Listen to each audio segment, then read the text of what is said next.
Before I take another step forward, I want to back up for a second and talk about something that happened on our last program.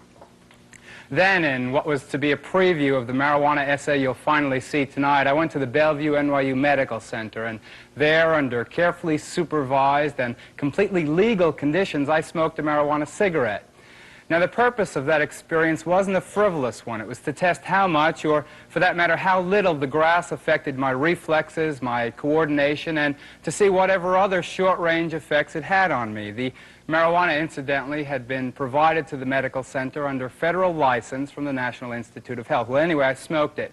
We filmed me smoking it, and we included part of that experiment in the last Goodnight America. But then the day before it was to go on the air, the management of ABC deleted the segment from the program, not on legal grounds, because, as I've said at least 700 times, the experiment was legal, rather on a feeling that I shouldn't be involved in anything as socially unacceptable as smoking the stuff, as if by not showing the films of the act, they could undo the act itself. Well, real life doesn't work that way. The fact is, whether or not you ever see that film, that I did smoke marijuana, and it neither killed me, nor made me insane, nor led me into sexual perversions or hard drugs. Now, that doesn't mean that I advocate the complete legalization and free distribution of marijuana, because, as you'll see later on, I absolutely do not. What it does mean is that ABC, in order to avoid anything as controversial and I guess as embarrassing as having one of its employees smoking marijuana on TV, exercised the powers of censorship, and that's really too bad. Enough said about that. That's old business. Let's move on. In the marijuana segment you'll see tonight, we recreate part of that experiment right here in our studios. 2 volunteers have been selected, and they'll be smoking marijuana under the auspices of 2 doctors who'll be testing the physical and the psychological effects it has on them. We'll have both pro and anti-marijuana spokesmen giving their points of view, and then whether you're for or against grass, we'll talk about a harsh reality, that in most of the country it's against the law. And in many places, if you get caught with it, you go to jail, in some cases for a very long time. I went to a Texas prison, for instance, to talk with a 21-year-old guy who's serving 40 years for a marijuana-related offense. As late as 1931, only 22 of the states had laws against the sale and possession of marijuana, and those laws against sale and possession of marijuana had only been passed in the 20s out of a fear that with the national prohibition of alcohol, which was then in effect, and with federal laws making hard drugs harder to get, people would turn to marijuana as a kind of substitute. Let me read you something from the University of Virginia Law Review, which I think most people would agree is not exactly a sensationalistic tabloid. Quote, "Law may be rooted in fiction as well as fact. So it has been with marijuana. The early laws against the cannabis drugs were passed with little public attention. It's clear that no state undertook any empirical or scientific studies of the effects of the drug. Instead, they relied on lurid and often unfounded accounts of marijuana's dangers that were presented in what little newspaper coverage the drug received.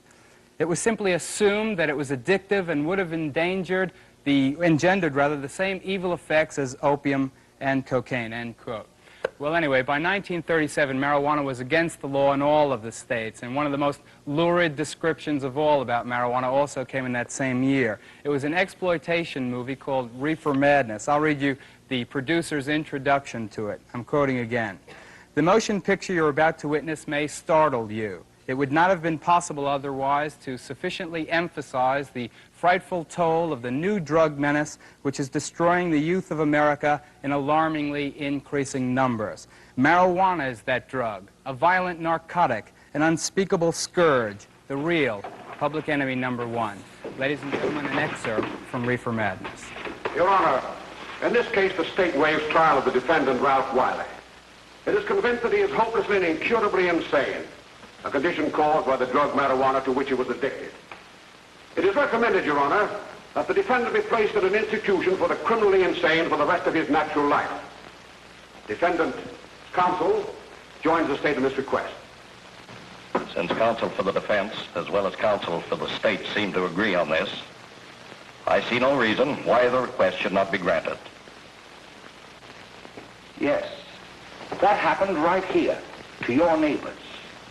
It is not too much to say that in your hands lies the possibility of averting other tragedies like it. We must work untiringly so that our children are obliged to learn the truth, because it is only through knowledge that we can safely protect them. Failing this, the next tragedy may be that of your daughter, or your son, or yours, or yours, or yours. Or yours.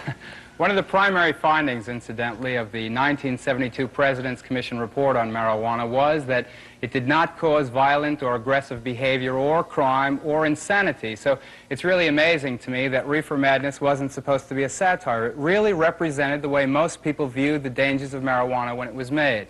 Now it plays at college campuses and in art theaters as kind of an in-joke. Marijuana.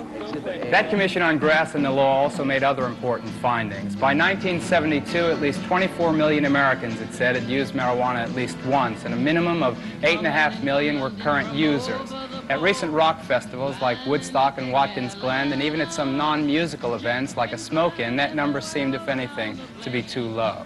The Commission also found that at least 40% of college students have tried marijuana, and in contrast to the brain damage caused by chronic alcoholism, no brain damage and not a single human fatality has been caused, at least not in the United States, by marijuana use. Grass, which has become a part of the youth culture, was also found to be non-addictive with no withdrawal symptoms following the sudden cessation of even heavy marijuana smoking. But before anybody rushes out to get high, the Commission also found that while grass caused no physical addiction, long-term use may result in psychological dependency, and while no reliable evidence exists that marijuana causes genetic damage, its use is not advisable during pregnancy, since the possibility of fetal damage cannot be ruled out absolutely.